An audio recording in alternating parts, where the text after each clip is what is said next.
tudo bem? Hoje nós estamos aqui para tratar a respeito do recurso ordinário constitucional. Esse recurso ordinário constitucional é uma modalidade de recurso que permite ao STF e ao STJ analisar questões que envolvem direito subjetivo das partes, aprofundando, por exemplo, na análise de provas e de fatos, o que não acontece nos chamados recursos de natureza extraordinária, que são o recurso especial para o STJ e o recurso extraordinário para o STF. Então, dentro desses recursos que chegam aos tribunais superiores, o recurso ordinário ele tem uma característica fundamental que o diferencia do recurso especial e do recurso extraordinário, porque ele é uma modalidade de recurso previsto em alguns casos bem específicos e possibilita que o STJ ou o STF, dependendo da competência, possam analisar determinados casos e fazer uma análise de fatos e de provas. Porque no caso do recurso ordinário, é como se o STJ e o STF atuassem como tribunais de apelação, como cortes de apelação, e não como cortes de precedentes, que é a função primordial desses tribunais na análise dos recursos especial e extraordinário. E se diz que esse recurso ordinário é um recurso ordinário constitucional porque a previsão desse recurso está na Constituição Federal. Então, o artigo 102, inciso 2º, disciplina os casos em que é cabível o recurso ordinário constitucional para o STF, e o artigo 105, inciso 2º, disciplina os casos em que é cabível o recurso ordinário constitucional para o STJ. Há um regramento específico desse recurso no Código de Processo Civil, mas a previsão inicial é na Constituição Federal, que é o que nós vamos ver agora. O artigo 102, inciso 2º, diz assim: compete ao Supremo Tribunal Federal, precipuamente, a guarda da Constituição, cabendo-lhe, inciso 2º, julgar em recurso ordinário, a linha A, o habeas corpus, o mandado de segurança, o habeas data e o mandado de injunção decididos em única instância pelos tribunais superiores, se denegatória a decisão. E a linha B, o crime político. Então, nós precisamos entender, dentro do processo civil, essas hipóteses de cabimento do recurso ordinário constitucional para o STF previstas na alínea A.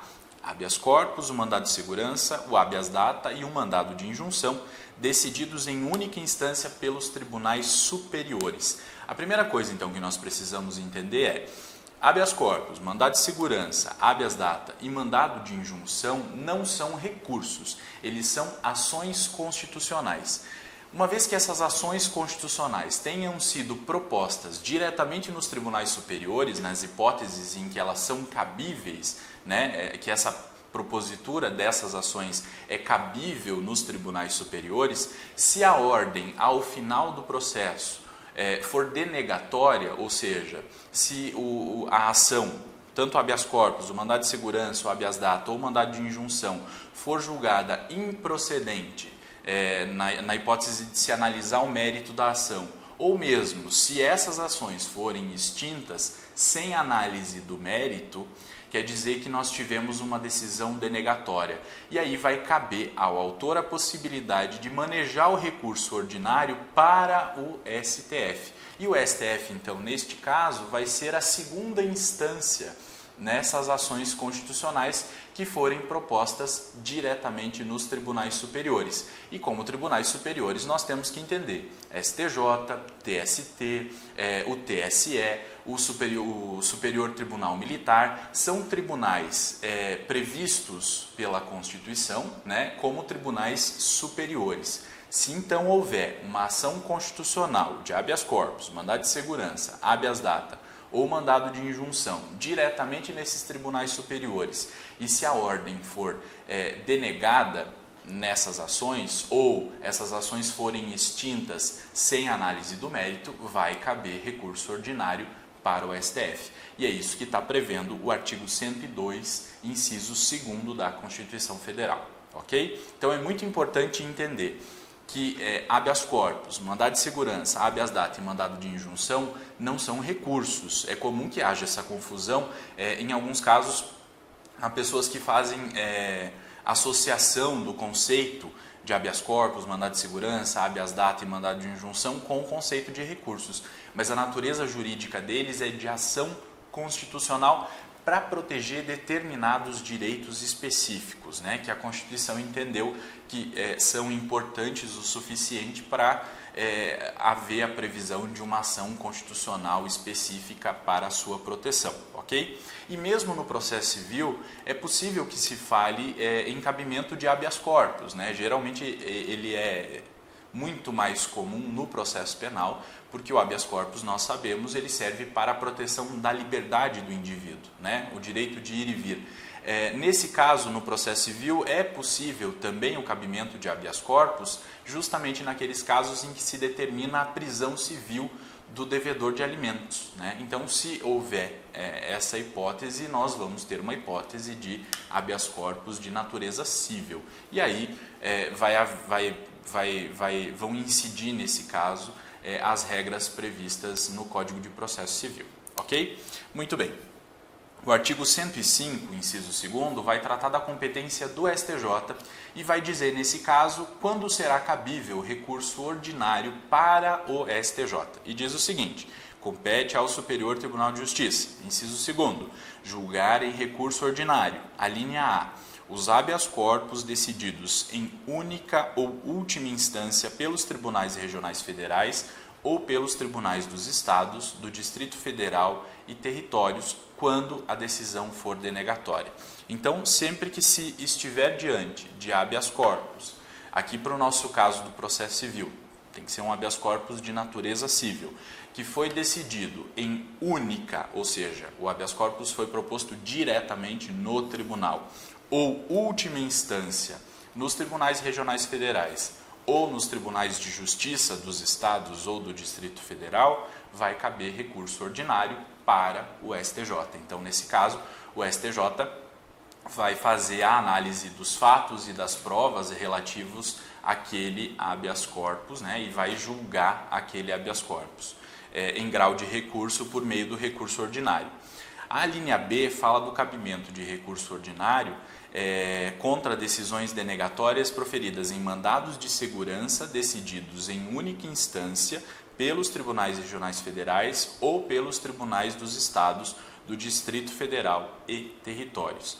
Então, a semelhança que nós temos entre a linha A e a linha B é que aqui nós exigimos também que a decisão seja denegatória, ou seja, decisão denegatória é aquela que nega o direito, né, ou seja, analisa o mérito e diz que o direito não pertence ao autor, e também aquela decisão que extingue aquele processo sem análise do mérito. Também, para efeitos do recurso ordinário, é considerada uma decisão denegatória, ok? Então, cabe recurso ordinário nesse caso. A linha A fala em habeas corpus, a linha B fala em mandado de segurança. A linha A fala em habeas corpus decidido em única ou última instância.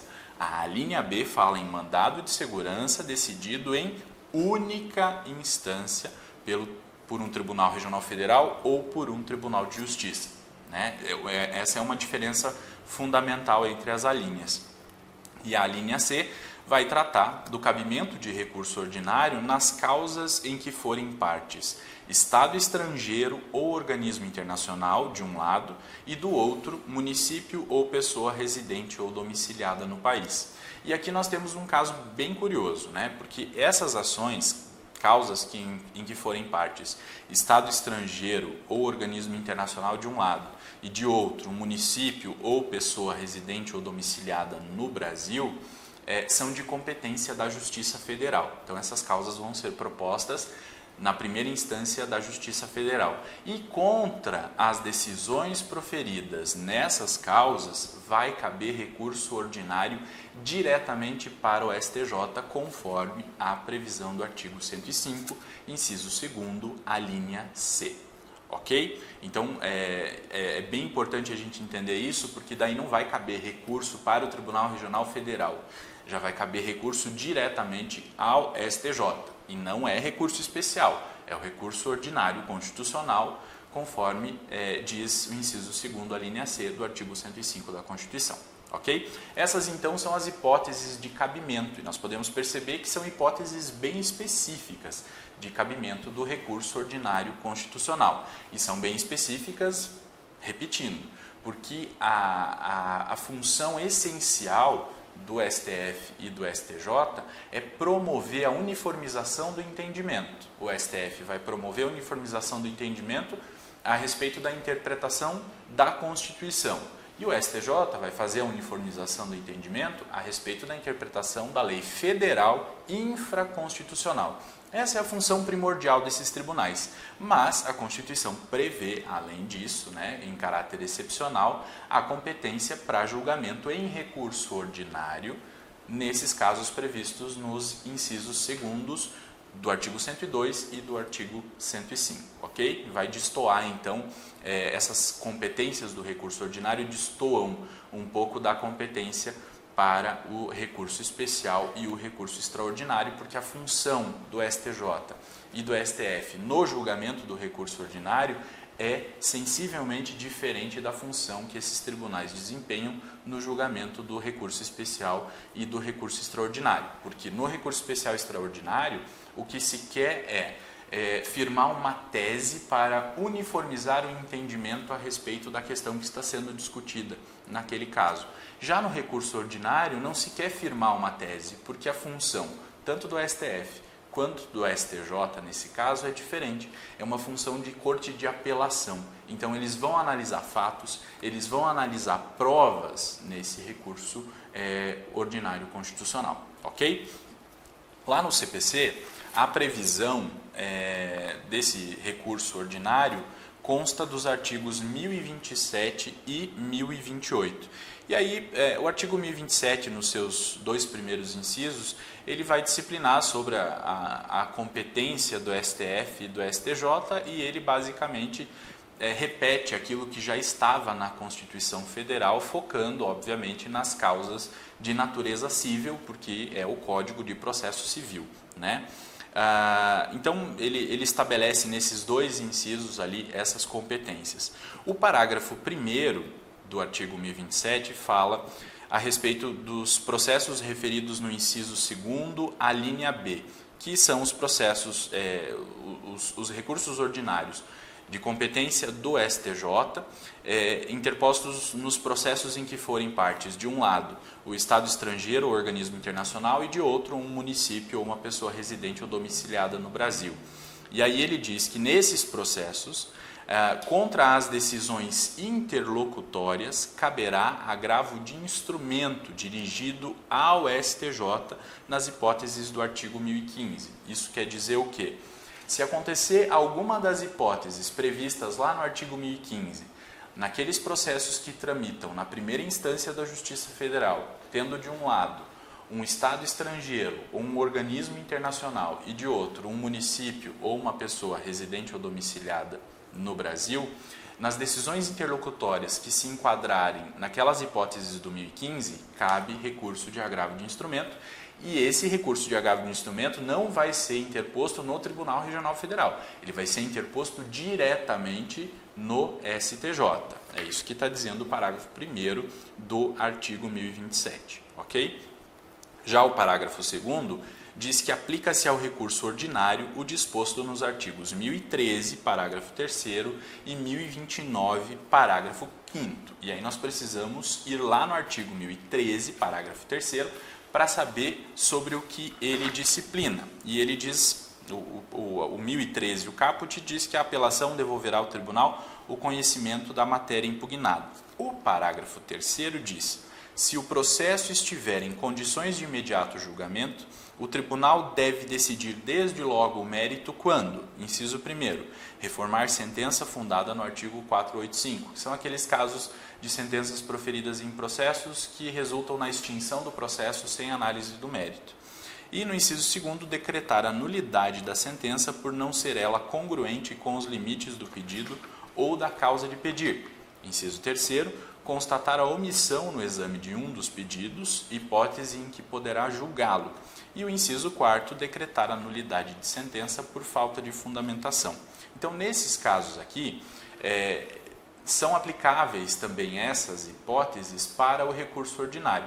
Então, se tiver um recurso ordinário que tenha chegado ao STF ou ao STJ e que se verifique uma das hipóteses de extinção do processo sem análise do mérito, chegou no STJ, o STJ entendeu que não era o caso de extinguir sem análise do mérito, né? Que era o caso, sim, de superar aquele eventual defeito processual que poderia impedir a análise do mérito e então julgar o mérito. Em vez do STJ devolver o processo para a instância inferior para que então seja proferida uma nova decisão, se todas as provas já tiverem sido produzidas, se a causa já estiver madura, pode o STJ mesmo, ou o STF, na hipótese de ser um recurso ordinário para o STF, julgar a causa no estado em que ela se encontra. Ok? Então, essa é uma regra própria da apelação e que passa a ser aplicada também ao recurso ordinário, conforme a previsão do parágrafo 2º do artigo 1027, que diz que se aplica essa regra do artigo 1013, parágrafo 3º, ao recurso ordinário. E esse mesmo parágrafo 2º do artigo 1027 diz que aplica-se ao recurso ordinário disposto no artigo 1029, parágrafo 5º. E aí, nós temos que ir lá no artigo 1029, parágrafo 5º, e nós vamos perceber que o 1029 está tratando de recursos especial e extraordinário, que nós já vimos, inclusive, né? E o parágrafo 5º diz que o pedido de concessão de efeito suspensivo a recurso extraordinário ou a recurso especial poderá ser formulado por requerimento dirigido. E daí, ali nos incisos, ele vai dizer a quem deve ser dirigido o requerimento para atribuição de efeito suspensivo, dependendo de em que fase que está esse processo. Só que tem um porém, há uma discussão na doutrina a respeito do cabimento mesmo do artigo 1029, parágrafo 5º, à sistemática do recurso ordinário constitucional. Nós vimos que o artigo 1027, parágrafo 2º, é textual em dizer que aplica-se o parágrafo 5º do artigo 1029 ao recurso ordinário constitucional. Só que a doutrina está discutindo sobre a aplicabilidade desse parágrafo 5º do artigo 1029 porque ele foi modificado. Então, nós sabemos que o Código de Processo Civil ele foi votado no final do ano de 2015 e no início do ano de 2016 ele foi sancionado pela Presidência da República e permaneceu durante um ano em período de vacância, né? No período de vacatio legis. Durante esse prazo de vacatio legis, houve uma lei que modificou o novo Código de Processo Civil. E essa lei modificou o novo Código de Processo Civil em alguns pontos fundamentais. Uma modificação fundamental que aconteceu foi justamente com relação aos recursos especial e extraordinário, né? E foi modificado aqui o parágrafo 5º, né? Os incisos 1º e 3º do parágrafo 5º do artigo 1029 foram modificados por essa lei. E foram modificados por quê?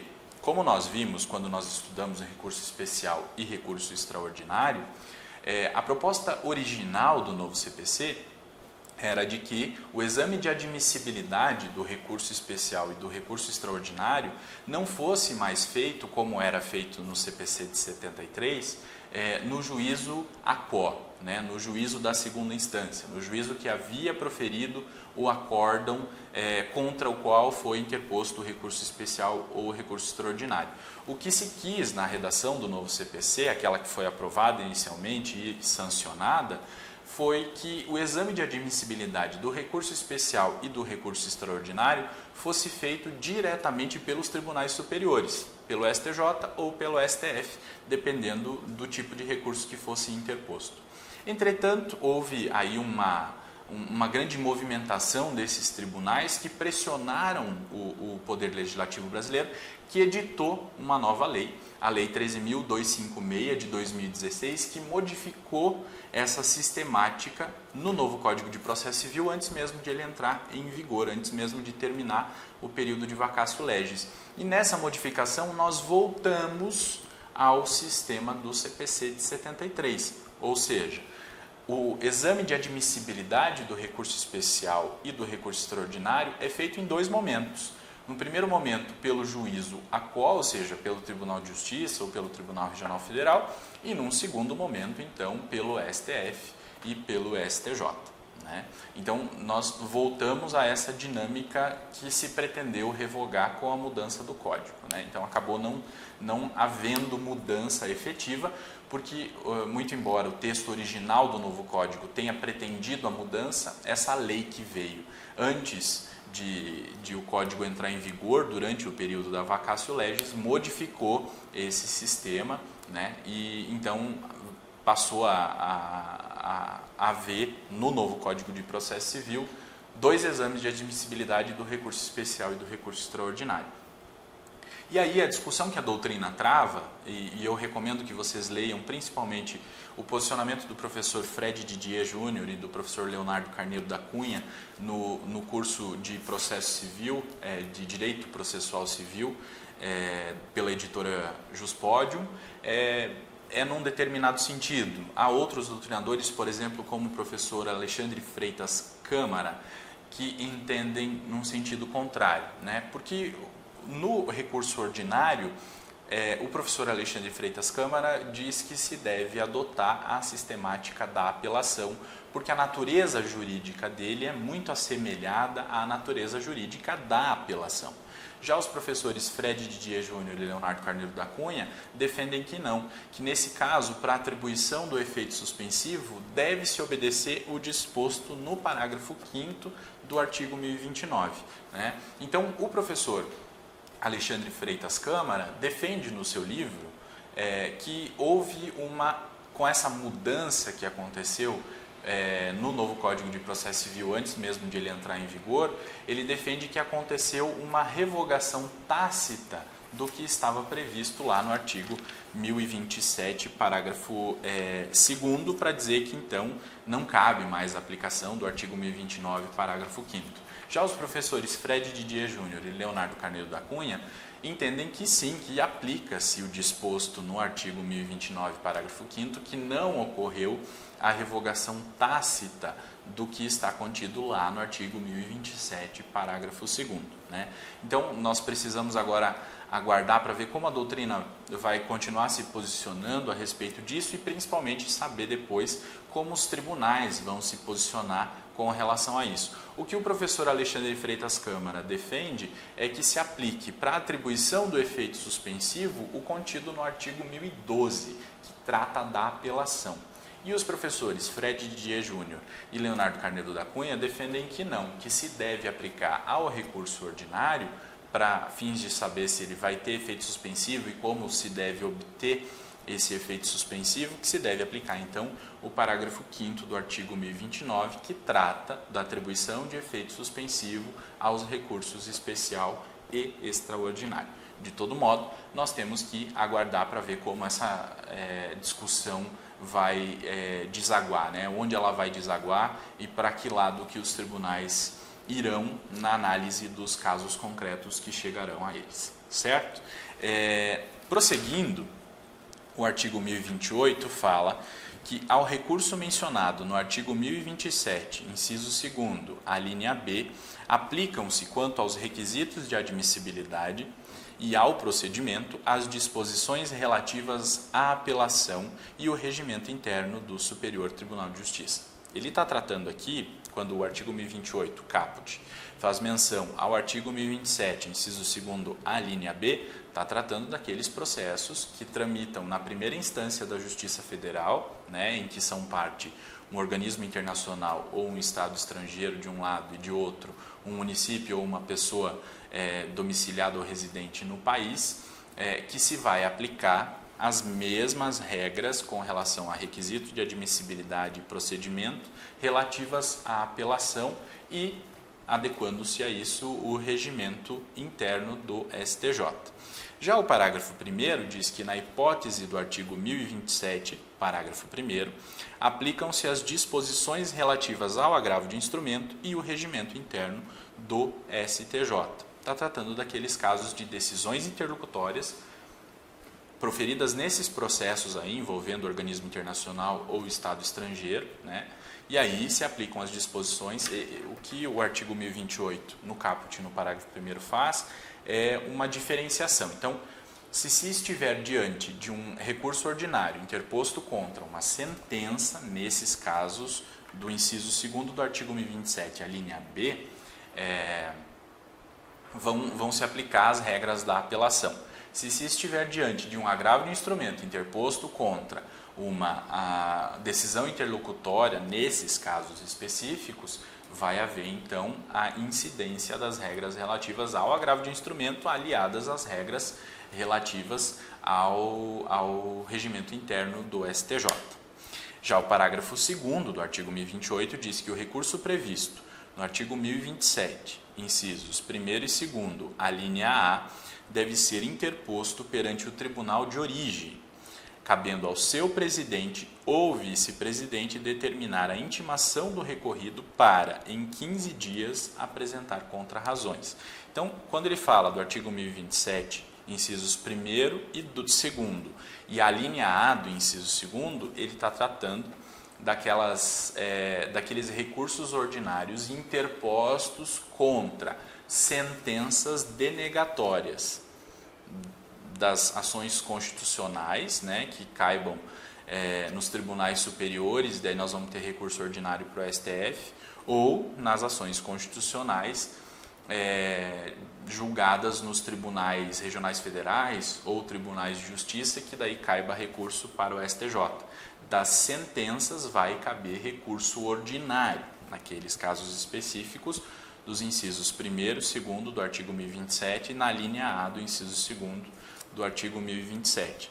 E aí, ele está dizendo do procedimento, deve ser interposto perante o tribunal de origem, né? Então, se for um recurso ordinário que deve ser julgado pelo STF, contra uma decisão proferida pelo Tribunal Superior do Trabalho, por exemplo, vamos interpor o recurso ordinário constitucional lá no Tribunal Superior do Trabalho, cabendo ao presidente ou vice-presidente, daí isso vai depender do regimento interno do tribunal, determinar a intimação do recorrido para que ele apresente as suas contrarrazões no prazo de 15 dias. Né? Esse é o procedimento no juízo a quo do recurso ordinário constitucional.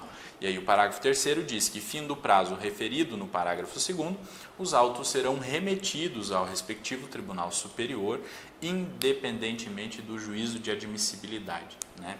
Então, findou o prazo do parágrafo 2º, que é o prazo para as contrarrazões, o juízo a quo do recurso ordinário constitucional não fará juízo de admissibilidade. Deve remeter os autos para o tribunal competente, STF ou STJ, e então lá no STF ou no STJ é que será feito o juízo de admissibilidade do recurso ordinário constitucional, para saber se é cabível, se é tempestivo e tudo mais, certo? Então, nesse caso, o juízo de admissibilidade não é feito no juízo a quo. O juízo de admissibilidade é feito no juízo ad quem, ou seja, no tribunal para onde for remetido o recurso, o tribunal que deve julgar o recurso, que vai ser o STF ou o STJ.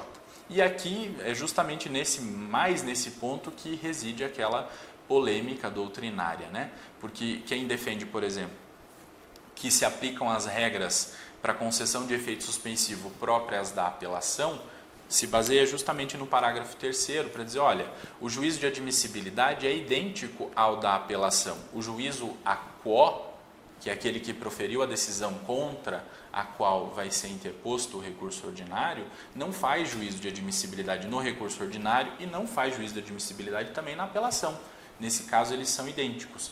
Não dá para adotar, diz essa doutrina, a mesma regra do recurso especial e do recurso extraordinário para atribuição de efeito suspensivo ao recurso ordinário, porque a sistemática do juízo de admissibilidade é diferente. No recurso especial e extraordinário, tem juízo de admissibilidade no juízo a quo e tem juízo de admissibilidade no juízo ad quem.